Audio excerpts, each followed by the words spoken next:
You're listening to the Speaking Tongues podcast. I'm your host, El Charisse. Each week, I sit down to a conversation with multilinguals where we discuss and celebrate language, life, and culture through our own perspectives. Episode 48, Speaking Flemish and Luxembourgish.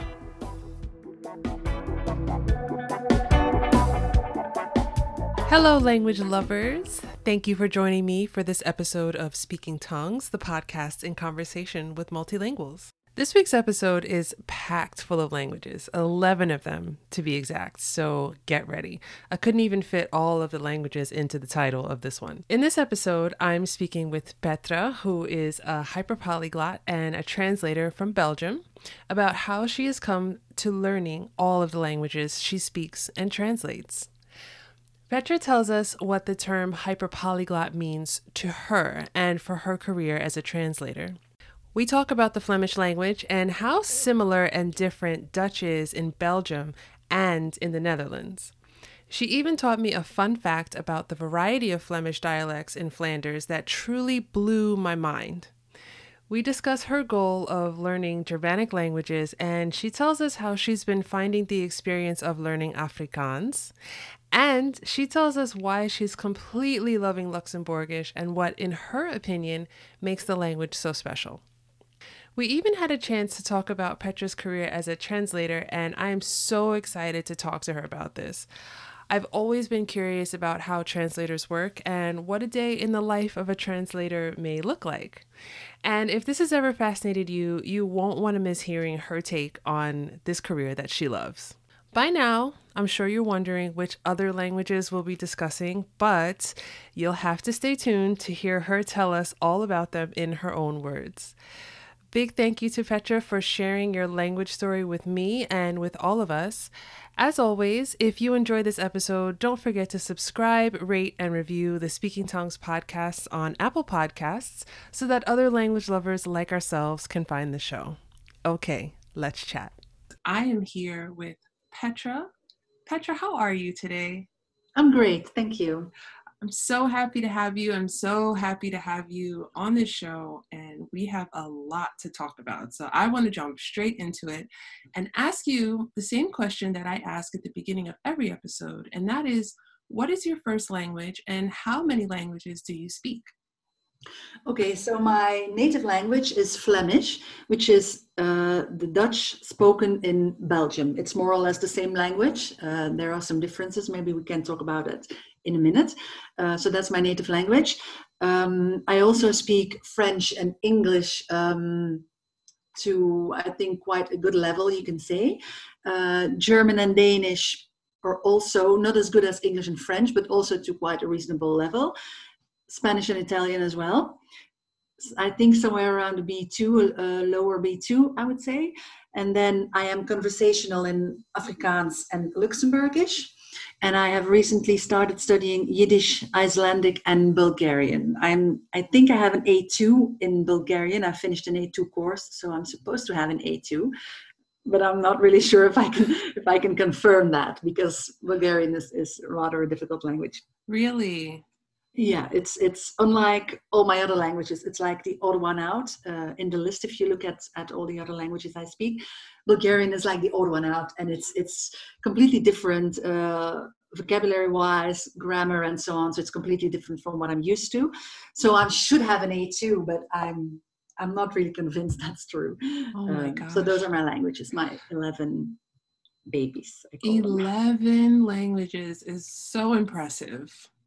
So impressive. When you were growing up in Belgium, what languages did you hear spoken in your home and in your community? Unfortunately, because this is officially a trilingual country, so we have 3 official languages in the country, I grew up in the middle of Flanders, which is the Flemish part of the country. It's on the western side. The eastern side is a French-speaking part, and on the at the border with Germany, we have a little German-speaking part. And I grew up in the middle of the Flemish-speaking part in the beautiful city called Ghent. So when I grew up, I actually only heard Flemish at home and among friends and so on. There wasn't anyone speaking any other language.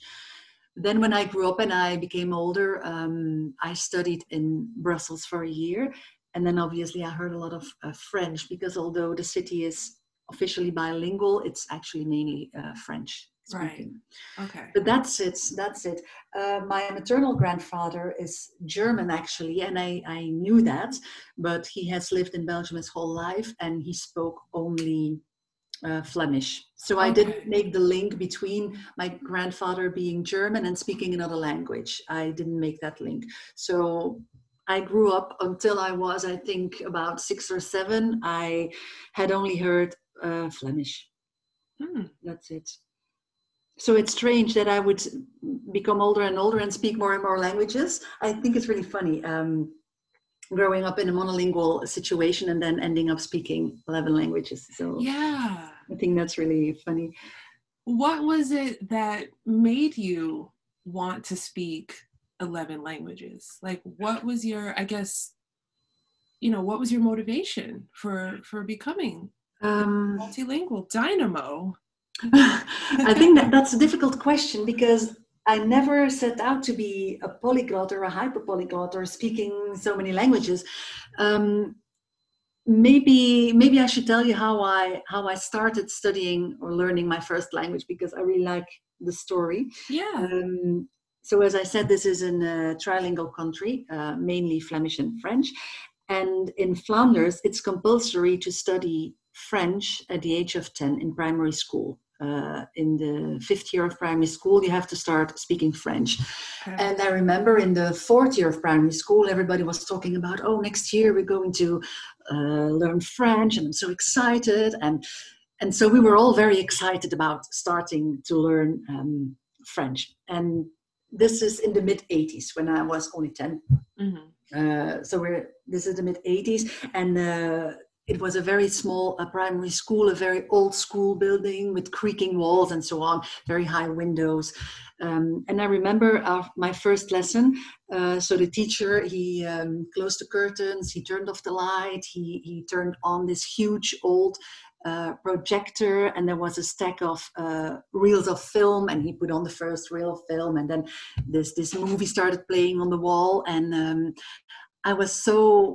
I cannot express it. I was so mesmerized by seeing this movie on the wall of our classroom, and then it was about a girl taking the train, and she had her dog with her, and they were speaking French, and I was so excited. I was so mesmerized. I can't find any other word for it. And I knew at that moment, I knew that I wanted to do something with languages for the rest of my life, that this was what I wanted to do. I had found my, I don't know, calling, or whatever you want to call it. Yeah.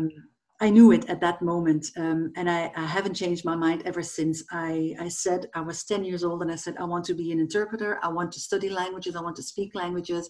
And so I did. I became an interpreter, actually. But still, I did not intend to study a lot of languages, or I didn't say, like, I want to be a polyglot. I never thought about it. It just sort of happened, because then to be an interpreter, you had to choose your languages. So I studied French, English, and German. And then after I had finished school, I went to work in Denmark for a year. And I asked everyone to speak Danish to me, because I thought, now that I live here, I might as well learn the language and have this advantage when I go back to Belgium. So everybody spoke Danish to me. And after a year, I was sort of fluent in the language. And then actually, I didn't do anything with that for about 10 years. I forgot almost all my Danish, which is a pity actually afterwards, when I look back on it. I had studied on and off a bit of Spanish as well. But then when I had 2 little children and a part-time job, I wasn't feeling happy in that part-time job. It wasn't really what I wanted to do. And so it was actually my mother who said, why don't you try and become a freelance translator? Because you have this diploma, you can try and you can work from home and you can work with languages like you always wanted to. You have time for your kids and so on. And I said, yeah, that sounds like a good idea. Let's try it. And so I tried it, and it was a success actually from the beginning. It was a big success. And so 15 years later, I'm still doing that. And then, because everybody, in Belgium, most people speak French and English, and to some extent also German. So I wanted to diversify. I wanted to be different from everybody else and offer different things. And so I picked up Spanish again, actually, because I have a Mexican sister-in-law, and my brother, who's married to her, he wanted to learn Spanish as well to be able to speak with his family-in-law. So I said, I'll join you and we'll study Spanish together. I'm still studying it. So I fell back in love with Spanish, and I'm still continuing that. And, it's like every language that is added is like a coincidence. I had a friend, and she said to me, why don't you go with me and try and do this crash course Italian? And so I said, okay, why not? Let's just try it and see how it goes. And I fell in love with Italian. So now I continue Italian. And so that's actually the story with all these languages. They are just added. It's like it's meant to be, they cross my path, and then I start studying them. And so it's just like an organic thing, adding these extra languages. Yeah. And then last year, because I speak many Germanic languages already, and then I thought, okay, I have to have some goal, because on language Twitter, people are making a lot of goals, and I don't make any goals for language learning. And so I said, okay, maybe I should try and find a goal for myself too. So now I've given myself this goal of speaking all Germanic languages by 2025. So that's cool. That's sort of a vague goal I have, and that's why I have added Afrikaans and Yiddish to the list. Okay. That's actually the reason. Okay. Is Luxembourgish Germanic? Yes, Luxembourgish is also a Germanic language. Yes. Okay. So the only ones I'm not going to learn is Norwegian and Swedish because of Danish, and I'm afraid they will influence each other too much, and I might lose Danish or confuse all three of them. So I'm not going to learn these two.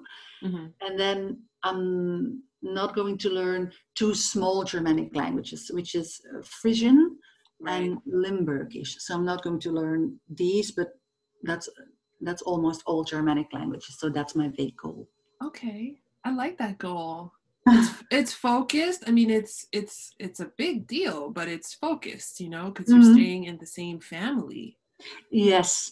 So that's easy, but then again, not so easy, because they resemble each other to some extent, some more, some less. So it's a little bit confusing. It might be easier to learn 11 languages from different families. I'm not really sure.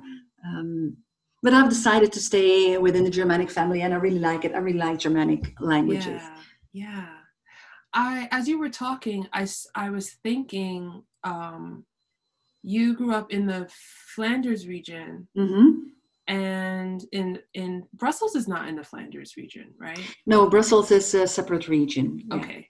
So people who live in the other region of Belgium, do they typically learn Flemish as well? Do you know? No, not really. In Flanders, it's compulsory to learn French. But in the French-speaking part, it's not compulsory to study Flemish in primary school. You start and I have to make sure I'm not saying anything that's not correct here, but I think you only start in secondary school, and you can choose either Flemish or English, and obviously most people pick English. But I think that's changing now. I think more and more people from the French-speaking part of the country are now starting to learn Flemish. I think that's changed now. But when I was younger, and definitely when my parents were children, that was completely different. But that has to do with history, and I think that would take us too far to go into why it is the way it is.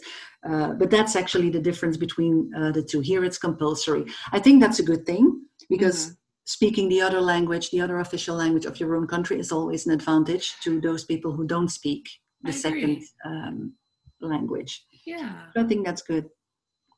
I think so too. So as you have 11 languages, how, I guess you could be classified as a hyperpolyglot. What does that term mean to you? Is there any significance that it has to you in your life or in your career? In my life, not really. It's not like I feel different or special because I speak all these languages. I mean, I don't speak them all at a high level. So I think there are 6 languages that I speak at a fairly good level, but there are also some languages that I still need to work on. So professionally, it's just fun. It's my hobby. I like it. I like to watch Netflix in different languages, and I like the fact that I can listen to all these different languages. I can understand them. I can read books in the original language. I like that. But it's not like I am super proud of it, or I boast about it, or I tell everyone about, hey, I can speak 11 languages. I don't do that. Yeah. Career-wise, of course, it's a very good thing. Mm-hmm. So I'm a translator, and I mainly work with French. I think 75% of my work is French, and I want to do more in other languages as well. And so recently I have updated my website. So now I have a new website, and on the homepage I have put all the languages that I feel comfortable in translating from. So I hope to get more translation work from that. So in these languages, so that I can, maybe translate something in Italian, or maybe a Luxembourgish document or so. So that's what I hope to be able to do this year. Mm-hmm. I'm also a member of the International Association for Hyperpolyglots, which is called HIPIA. So I added that to my website as well. Cool. To let people know, to let my customers know that it's true that I actually speak. I think I put 8 source languages on my website. So to let them know that I can actually speak and understand these languages and translate from these languages into Dutch. Mm-hmm. But apart from that, it's not like it's something that's super important for me, or that I feel special about in my personal life. I always wonder about that, because some people actually set out to be able to speak languages at the number of languages like you mm-hmm. do. And for some people it is a point of pride. Mm-hmm. And for some people it just happens, it's not something that they wear on their chest like Superman, like, mm-hmm. This is everything I'm about. But I always like to ask that question because I have been studying languages for over 20 years, and mm-hmm. I'm not anywhere near close to being a hyperpolyglot at all. Oh, you'd be surprised. If you want to be a member of HIPIA, you have to speak 6 languages at, I think, a B2 level. Oh, dear. So that's 2 at a B2 level. I'm way behind, but it's not a goal of mine at all. But I do think it's interesting because I'm kind of new to getting to know the people in the language community, and knowing these terms like hyperpolyglot, and seeing how people relate to these terms and how they wield these terms on social media and in conferences and among their peers. So I'm very interested, like, how people feel connected to this term and what it means.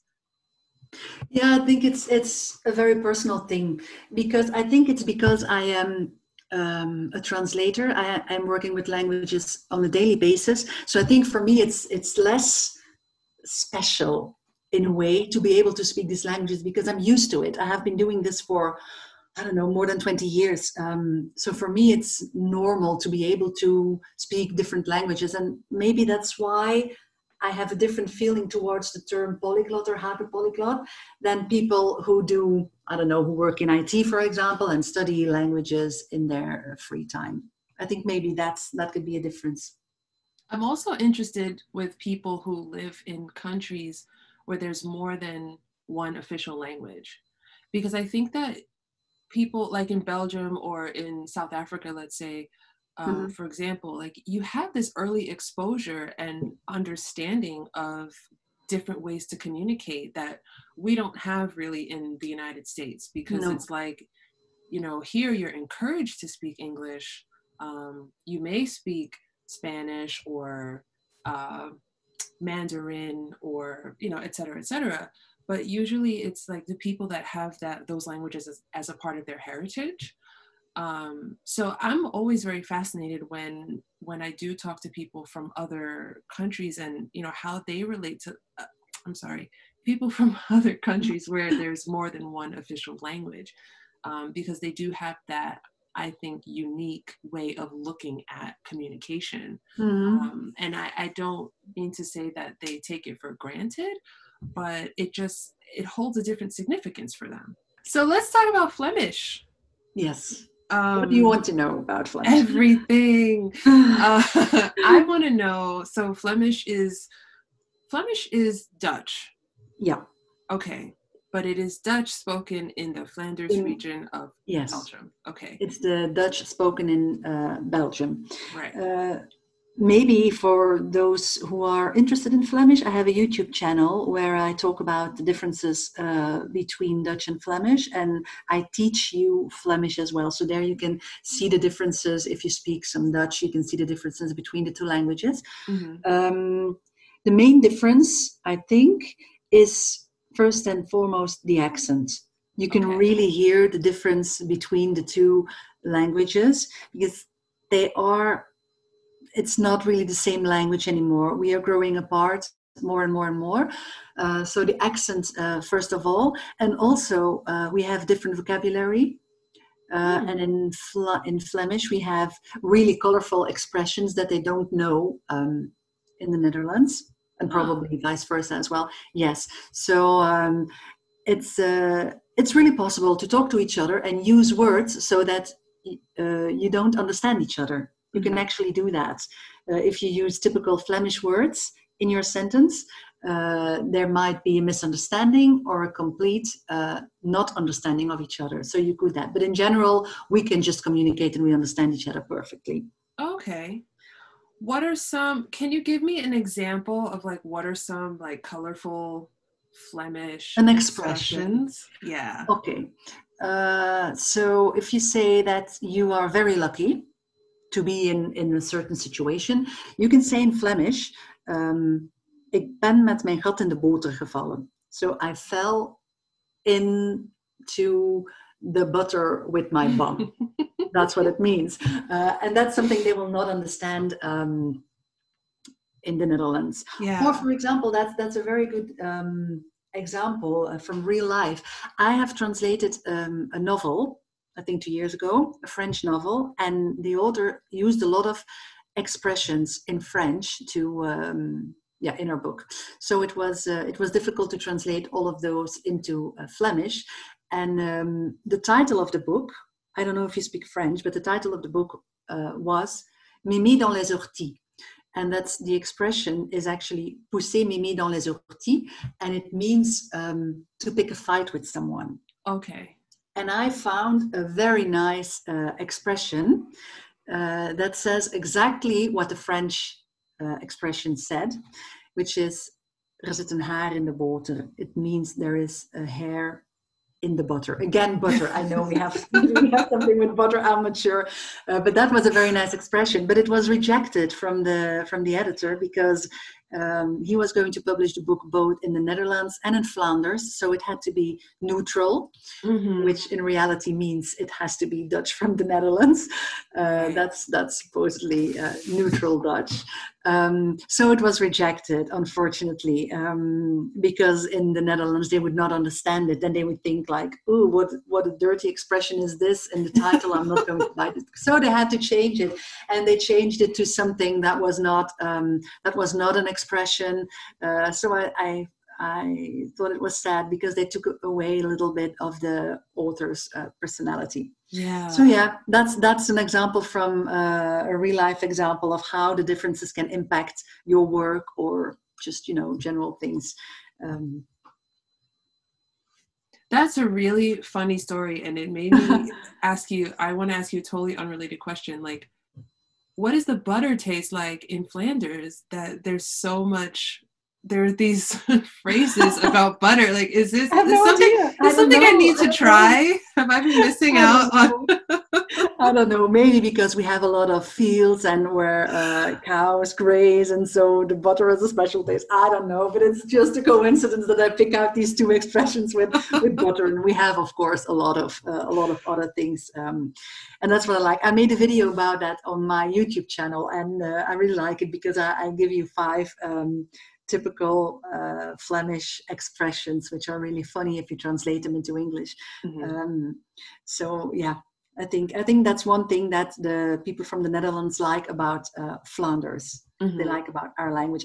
Tell me about Flanders. Tell me about some things that are typical to that region of Belgium, and things that maybe people don't even realize.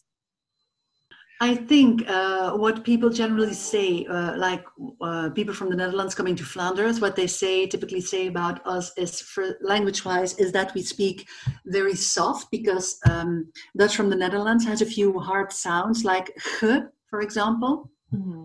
And in Flanders, it's really soft. Let me think of a word. Like the word for big is, in Flemish, it would be groot, which starts with quite a soft G, groot. And in the Netherlands, it would be, it's more like groot. You hear it's really hard. The first sound is really hard sound. So when they come here, they always say, oh, you guys, you speak in such a soft way. So I think that's language-wise, you could say that. And then personality-wise or culture-wise, I think that Flemish people are more reserved in the beginning.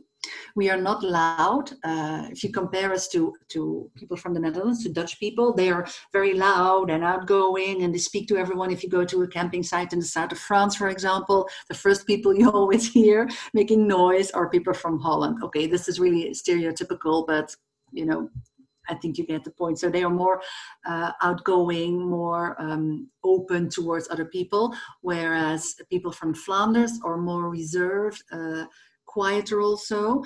But when you get to know us, we are very warm people, and we like a good life. It's an expression as well. It's in Flemish. It's Burgondisch, which means loving the good life and loving good food, and a table full of meat and vegetables and potatoes and wine and Belgian beers and so on. And so that's Belgium, a good, quiet life. I think that's really Flemish. I think that describes me. I love that. Oh, this is really stereotypical. I know not everybody is like this, of course, but that's like the general idea. Yeah.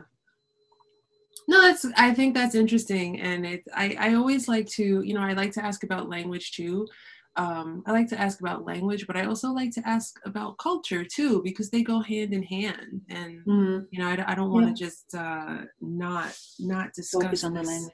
Yeah, not discuss this region that has character. It's nice to talk to someone who, you're from there, and you can talk about it, about how it is living here. Yeah, what it's like. And for someone who's maybe been to Amsterdam, and they think like, okay, Dutch and Netherlands Dutch, and that's it. But they might be surprised if they come here, because that's a remark that's often made now. Newcomers here, like refugees or immigrants or so, when they come here and they want to start their life in Flanders, they have to take Flemish class, of course.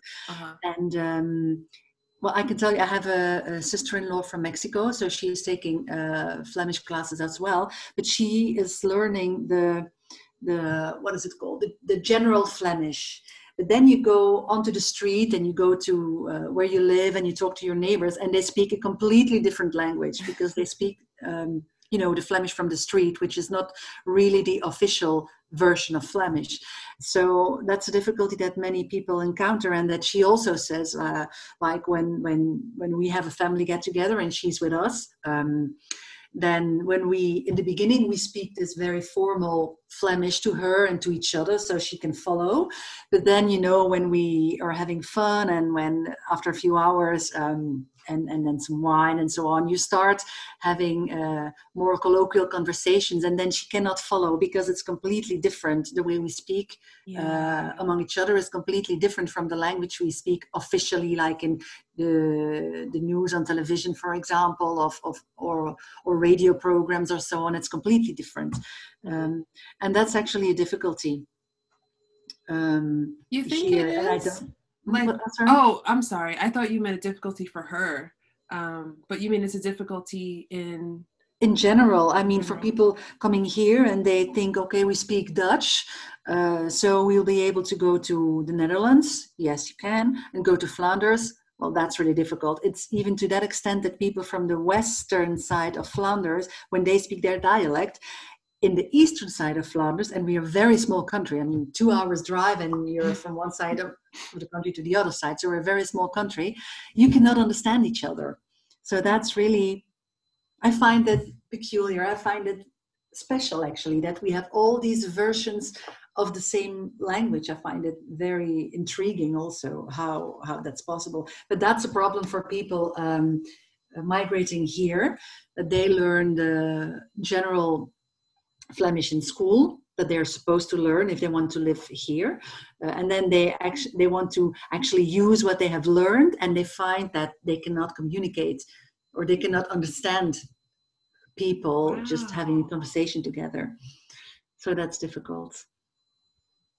That's really interesting. So from two different regions, you have difficulty understanding one another.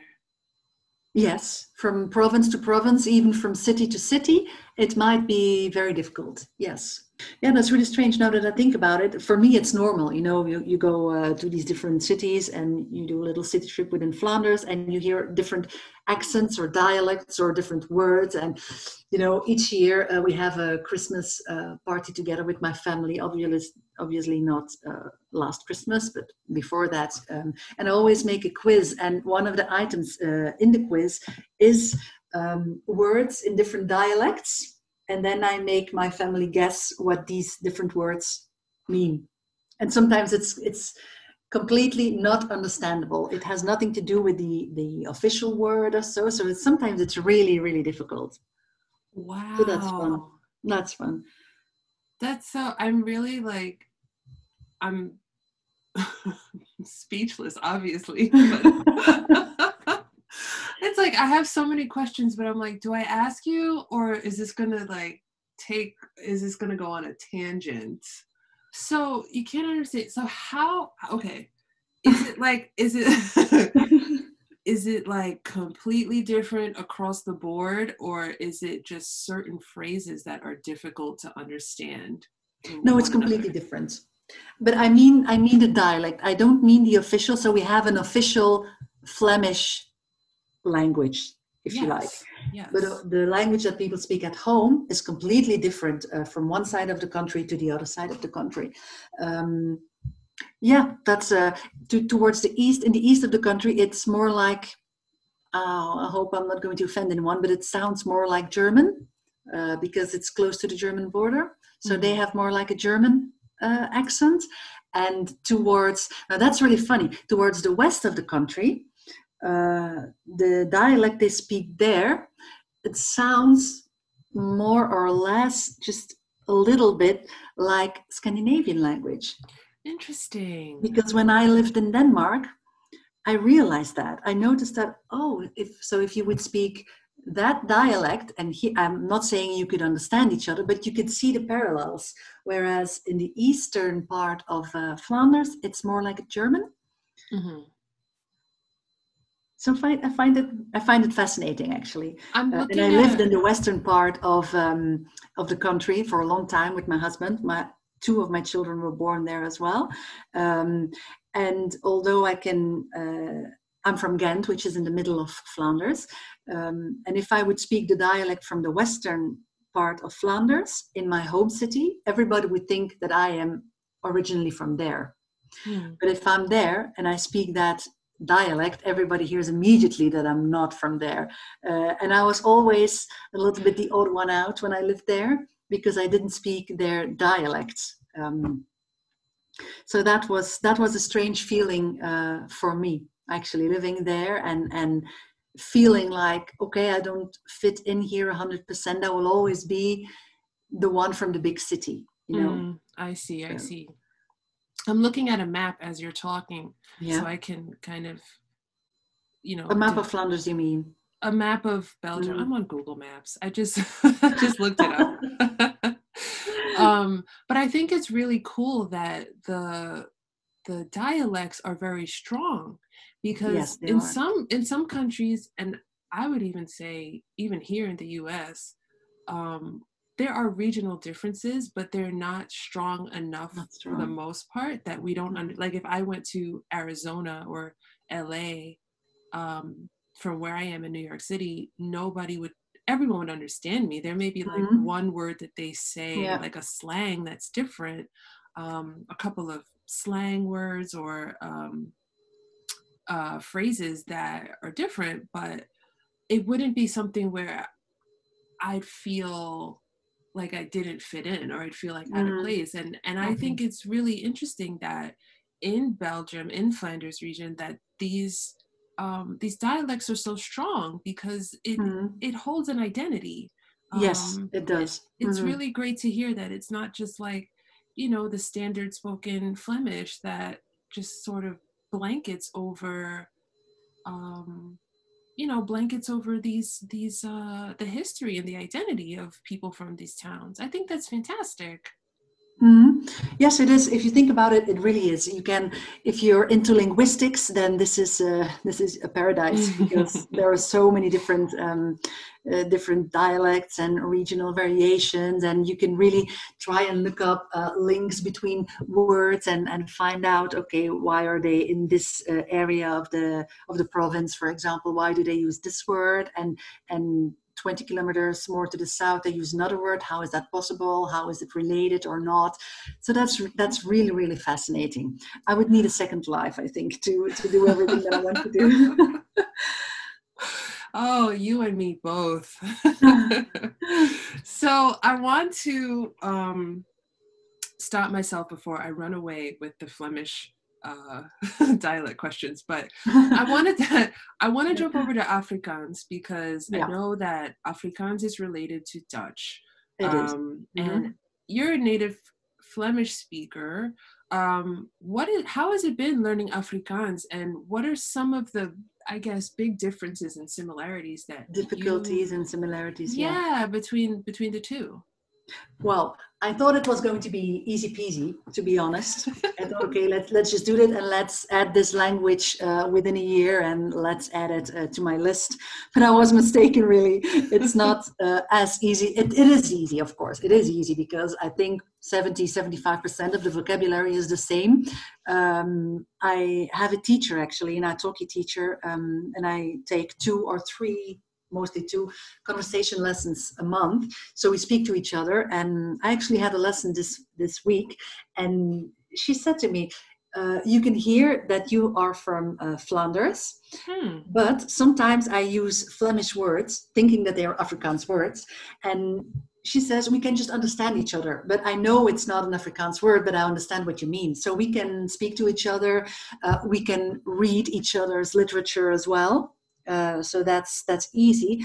But I thought it would have been easier, actually, than it was in real life, because there are a lot of false friends, actually. I didn't expect that. And I mean, the same word. I'll give you an example. The word amper means, for me, it means hardly. Like, I have hardly slept last night. Okay. Ik heb amper geslapen. But the Afrikaans word amper means almost. Oh. For example, ek is amper klaar means I'm almost ready. So that's something completely different. The meaning of your sentence changes completely. So I didn't expect that it would be possible to have these words, the exact same words, exact same pronunciation as well, would mean something completely different. So that was a difficulty for me. Easy things are not specifically related to Flemish, but in general for Afrikaans, is they don't conjugate their verbs. So that's easy. A peculiar thing, not really difficult, but something that I had to pay attention to a little bit is the double negation.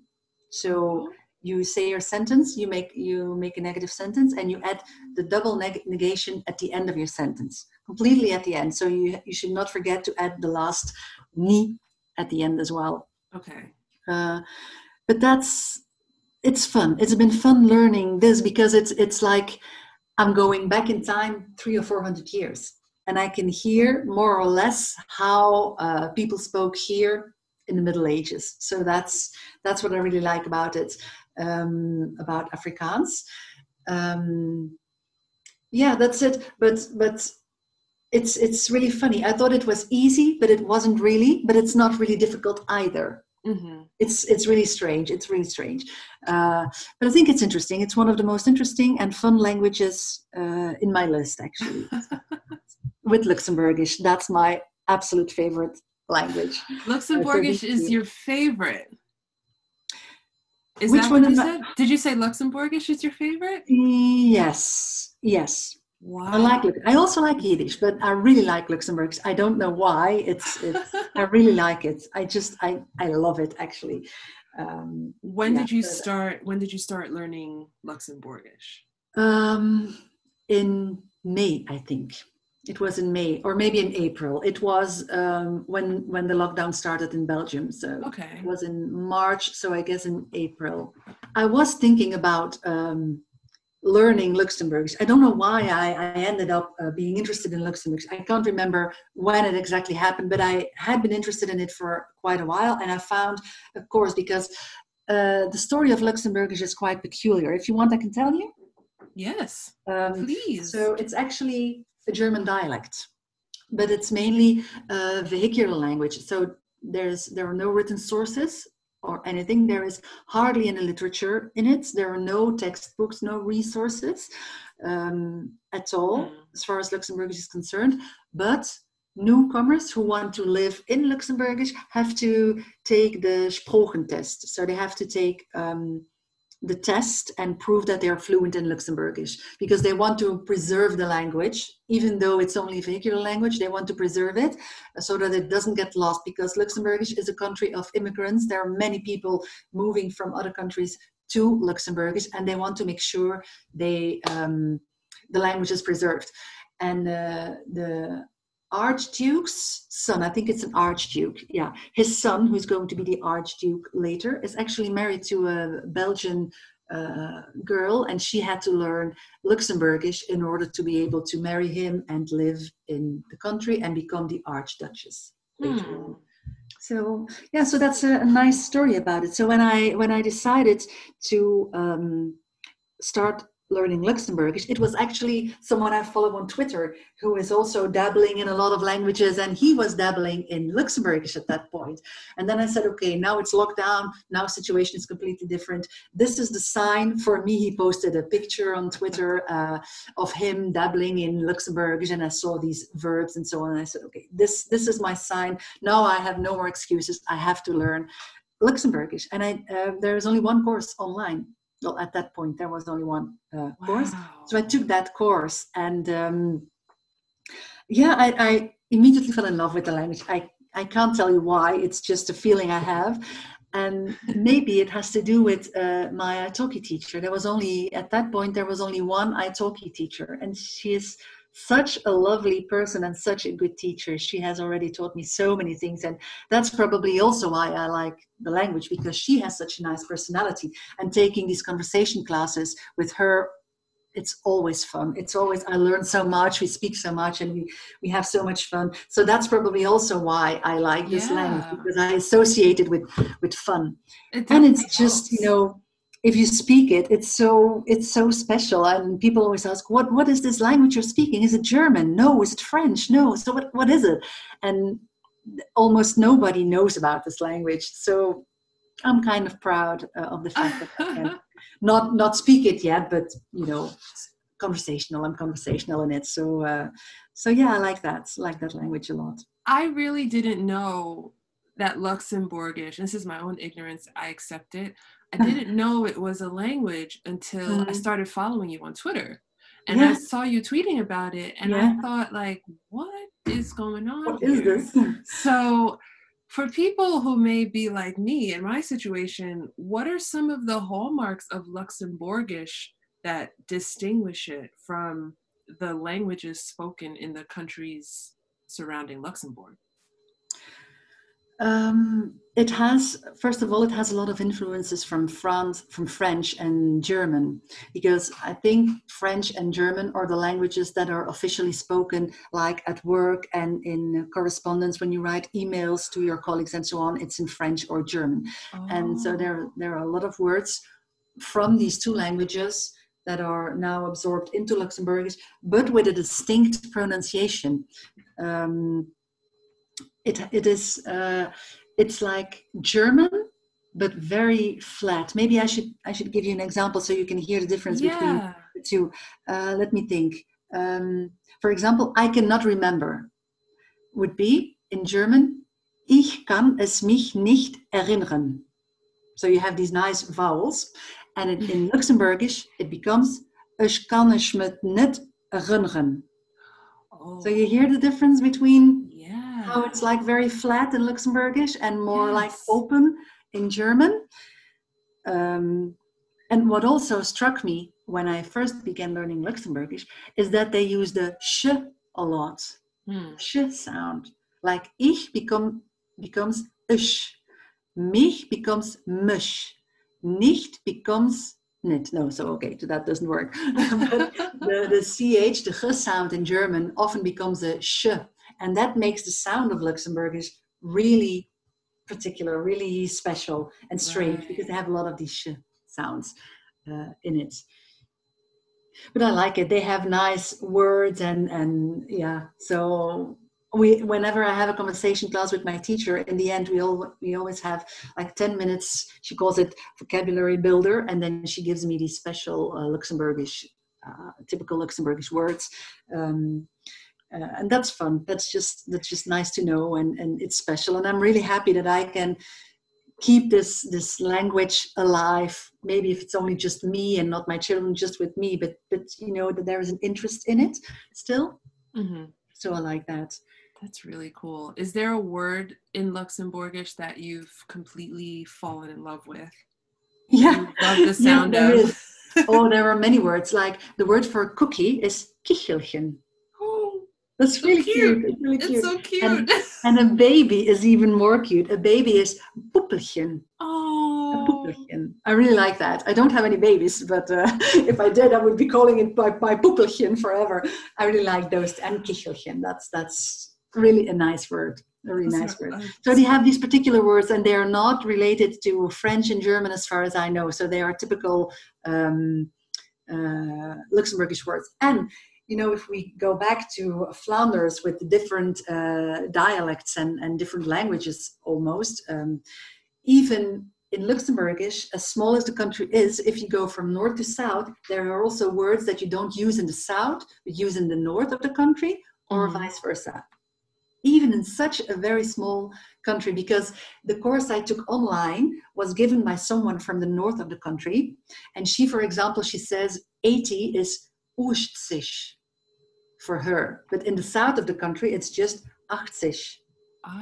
You see, so even in such a very small country there are differences between the language, and that is precisely because it's a vehicular language and it's not like a written down language, or how would I explain it? It's not like it's... Is it standardized? Yes, it's not standardized. There is not even a standardized spelling, so you can sort of write the words however you want to. Not really, but my teacher, when I asked her to write down some words for me, she says, oh, you could write it with a double D or one D, or, you know, I hope I'm not making any mistake here, but that's more or less what it is, because it's not standardized. But they are trying to do that now. They are trying to standardize it now. And that's really funny, because then they ask the people of the country, how should we write this word? Should you write it with 2 I's or 1 I? And then you can just, as a Luxembourgish speaker, you can give your opinion, and they take it into account. I think that's really cool.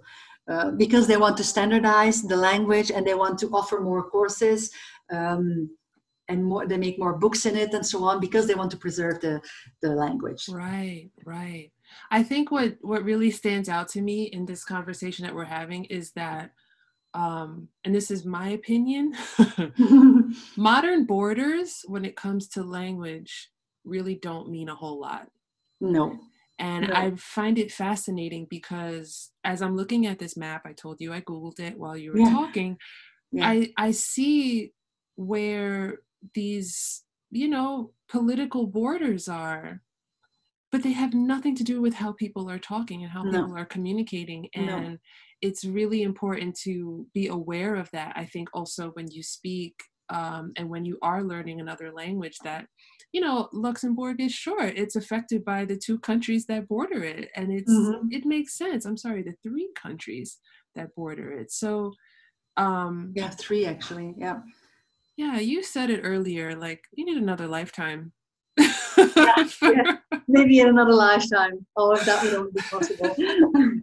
So before I start getting into some translation chat, I want to ask you really quickly about the other languages you're learning, Bulgarian, Yiddish, and Icelandic. And you mentioned earlier that Bulgarian is kind of the wild child, the outlier of all of these. How has the experience been learning the other languages? Yiddish is fun. That's actually the only language that I decided to learn because of my overall goal of learning all the Germanic languages. That's the only language that I decided to learn. The other ones have always crossed my path, sort of. And I had actually a Yiddish course. So I decided, let's just do it and see how it works out and so on. And I actually like it. It's very much like German. It's derived from German, actually, but it has also some influences from Eastern Europe, from Hebrew, from Aramaic, and from French even.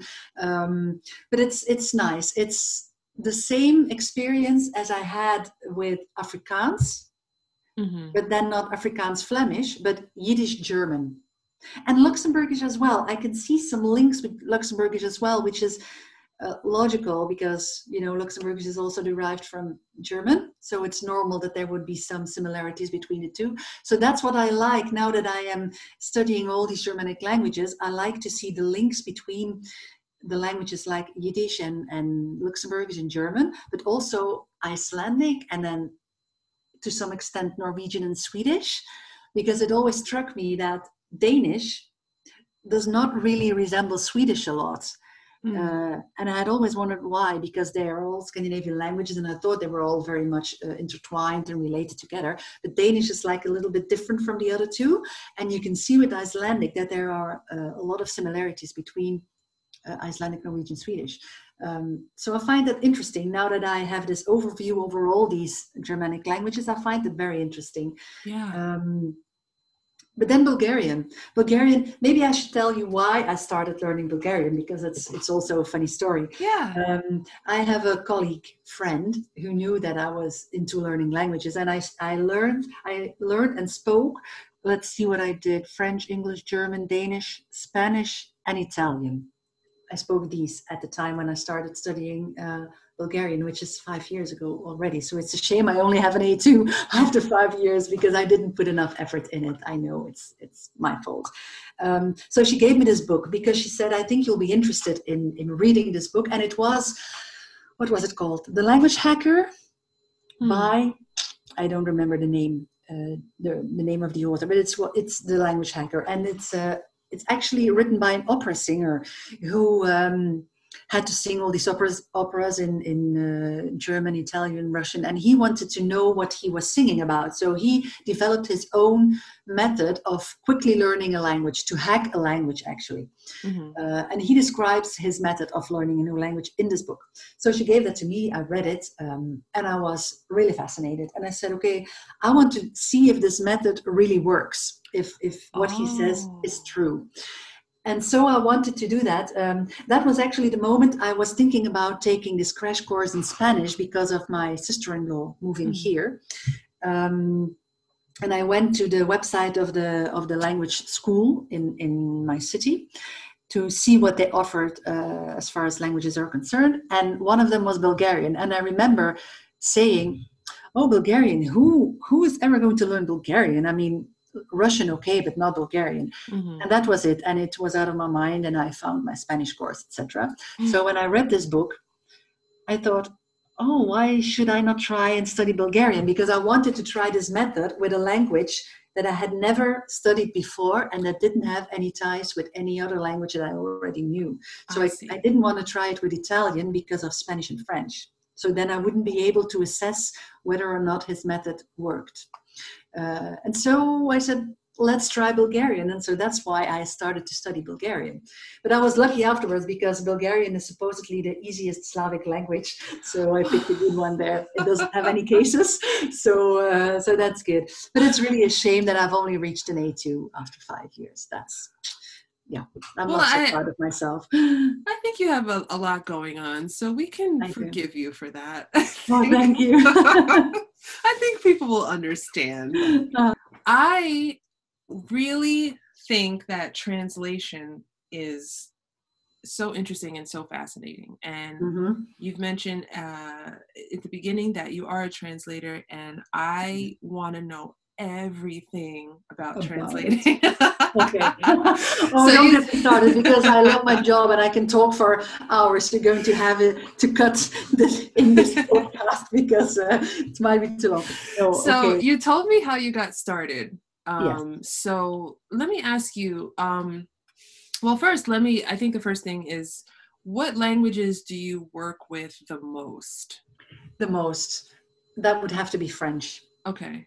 That's obvious. Being in Belgium, that's quite normal. So I would say 75% of my work is French.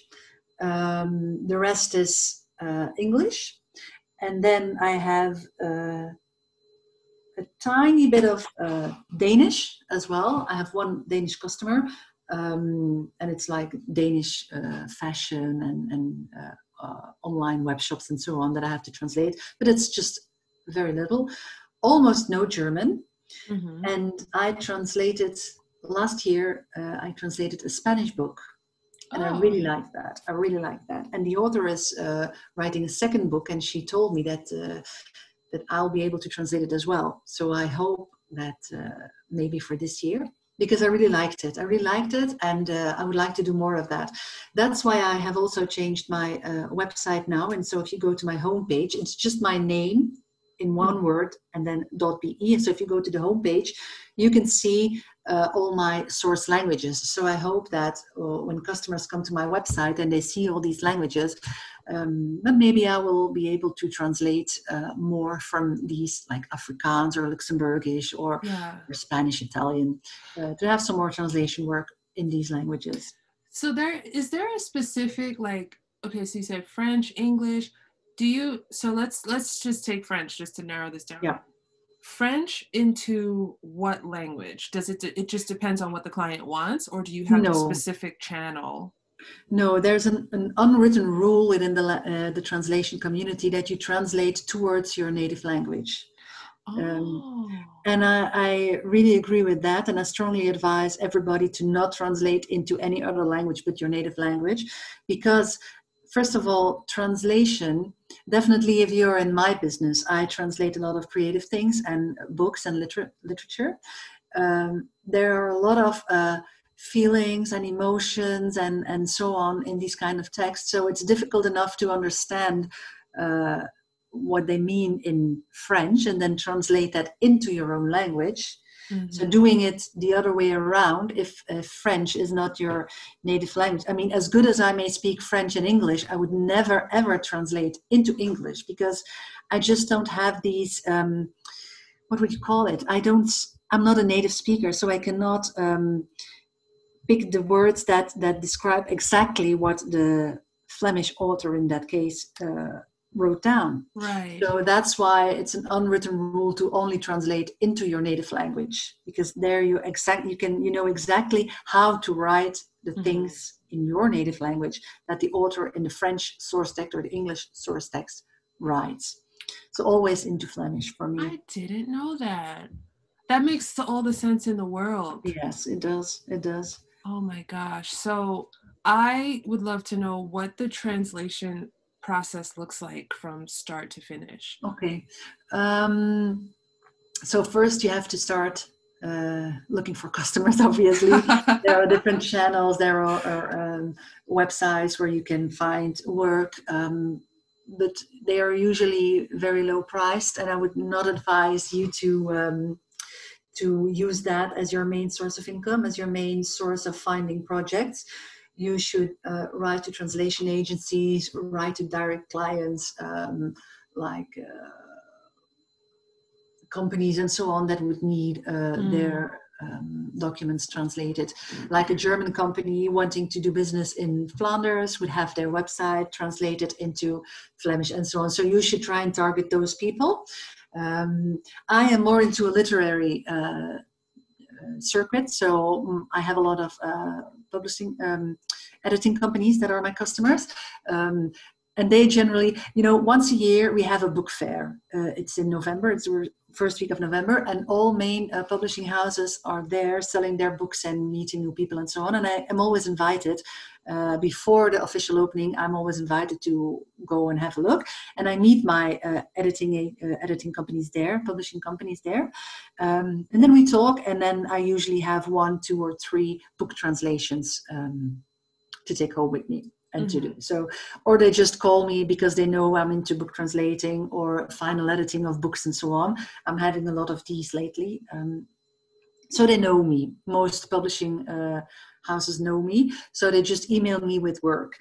And the sad thing is that as far as literary translations are concerned, I am the last one in line. So the editor knows I want this book in the bookstores by, let's say, the 1st of January.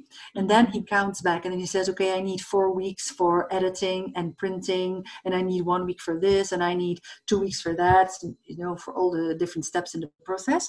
And then, okay, we have like 2 weeks left for the translation, which is impossible for a book. Wow. You need at least a month, preferably 6 to 8 weeks. But that's just it, Then I have a very short deadline, and then I have to try and make it work, or ask for an extension of the deadline, which is in most cases granted.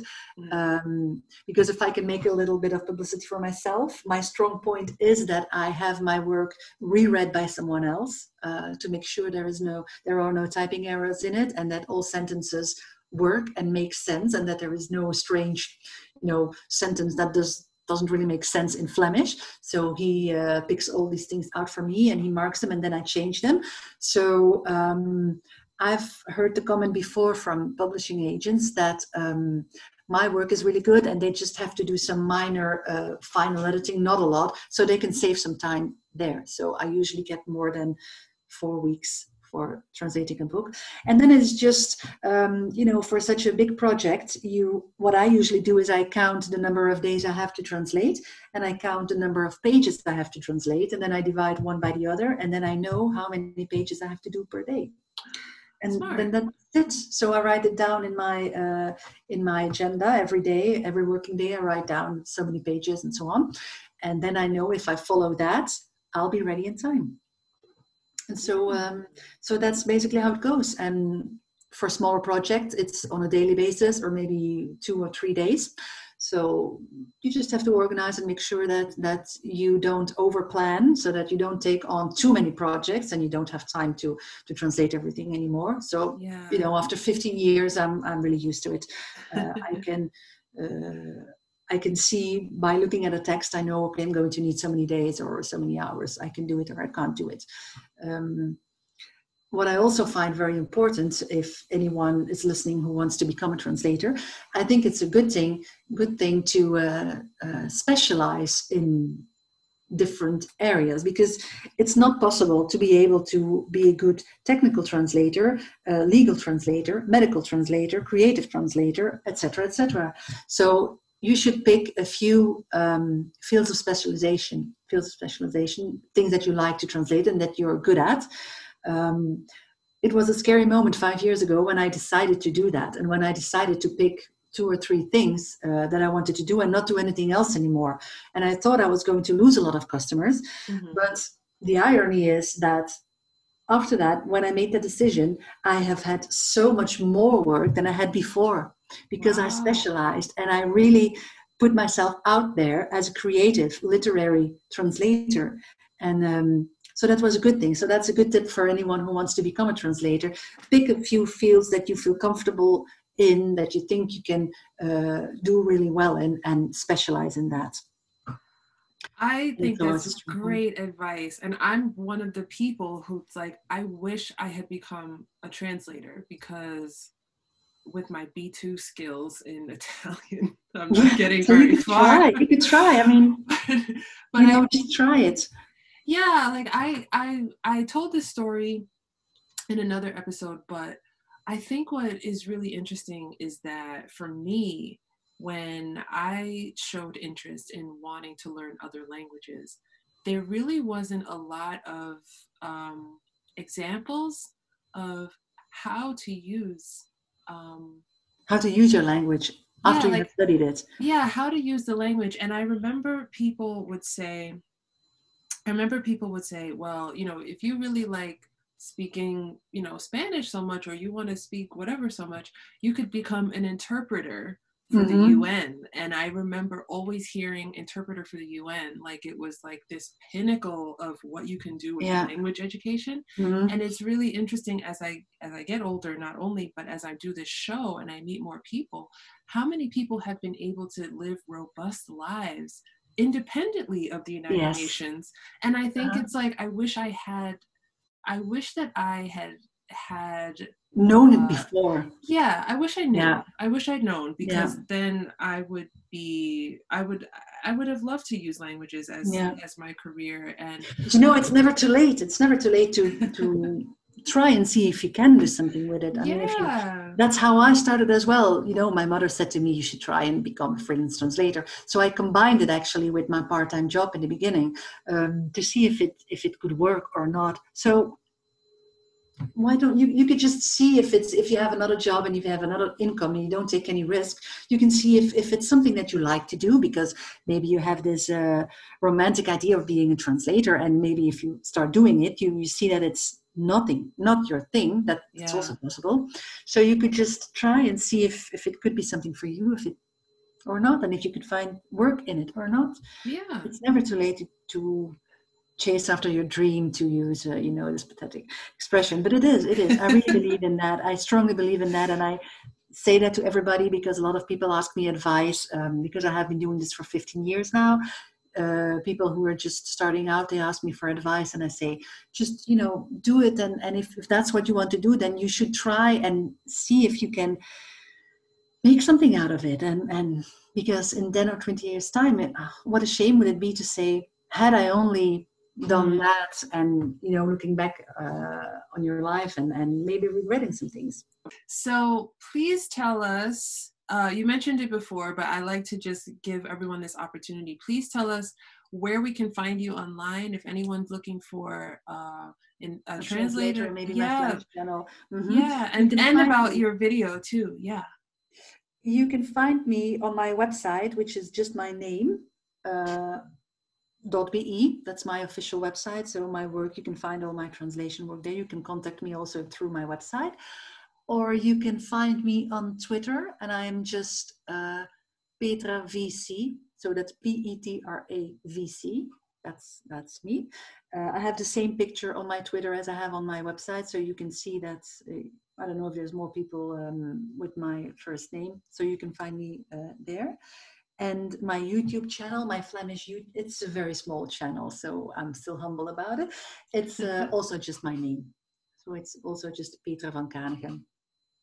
I'm going to add the links to your channels in the show notes, That's great. so that people can just click and they'll find you right away. You can find me there. Yep. Yeah. This conversation has been amazing. And I've truly enjoyed. I could talk to you for another 3 hours. Like, oh, I could so too. Yes, I could so too. I think we have so many things to talk about, so we could fill another 2 more podcasts. You'll have to come back. You definitely have to come back, and we have to talk more, because I really enjoy talking with you and laughing and joking. Thank you. And you've been so easy and so much fun to talk to. And thank you so much for making the time to join me on this episode. No, I like to end each episode with the same question, because I like to end on a fun note. Yes. And I always take this opportunity to try and speak a little bit of whatever language you decide. But here's the question. Do you have any jokes, popular sayings, tongue twisters, cool slang words, idioms, words of wisdom, or words of advice in Flemish, French, Luxembourgish, German, Danish, Spanish, Italian, Afrikaans, Bulgarian, Yiddish, or Icelandic to share? Yeah. Okay, so the choice is yours. And I have actually I have a very nice colloquial Spanish thing that I would like to share with you. It's very colloquial. It's from Murcia, so it's really just said there. If you want to say you are my better half, or I love you, or whatever, you could say eres la hoja de mi paparajote. And paparajote is a typical dessert that they make in Murcia, and it's a paparajote is a leaf from a kind of a tree, I think, that grows there, and you put it into a batter, and then you fry it. And you only eat the batter, so you don't eat the leaf. So you actually say, you are the leaf in my paparajote. Oh. And I like that so much. I'm so sad that I don't have a Spanish husband, so I can't say it. But I love that so much. I mean, there's another expression for saying the same thing, and I found it really, really fun. I don't know if you will be able to understand it. You could also say, eres mi media naranja. You are half my orange. So I like that so much. I really like that. Just to say that you love someone. Yeah. So that's really funny. Oh, I love that. Wait, I want to try one. I want to try the first one you said. Okay. What eres? So, shall I repeat it? Yes, please. Okay. So, eres la hoja de mi paparajote. Paparajote. Yes, very good. Eres la hoja de mi paparajote. I love that. I love that so much. And if you know what it means, it makes such a beautiful expression. I love it. So I was thinking about what I could say about what I could answer to this question. And I said, it has to be this. But I have another one, and that's maybe a nice one to finish this podcast with. And that's the Yiddish expression for saying goodbye. Mm-hmm. And I hope I'm going to pronounce that the correct way, because that's not my strongest point to speak Yiddish. And they say when they leave, they say sei gesund. Sei gesund. And it means be healthy. Oh. So I like that. So if you say goodbye to someone, and definitely now that we have all this pandemic going on, I think that's really nice to say when you say goodbye to someone. Sei gesund. Sei gesund. It sounds really German, by the way. It sounds like gesund, and gesund is like a German. Gesund is German as well. Yeah. Sei gesund is. I hope I pronounce it correctly. So. Don't be mad at me if it doesn't sound Yiddish, but that's it. Sei gesund. Well, you beat me to it, because usually I ask how to say goodbye in one of the languages, okay. But I like sei gesund. We're going to stick with that one. That's a nice one, huh? Yeah, I really like that. So, Petra, thank you so much for this Thanks conversation. For having me on and your you podcast. Really have to come back. I mean that. Okay. I would love to chat with you more about languages. I would love that too. So whenever you want, just let me know. Yeah. Well, it's been a pleasure talking to you, and sei gesund. Sei gesund. Bye-bye. I'll talk to you soon. Bye.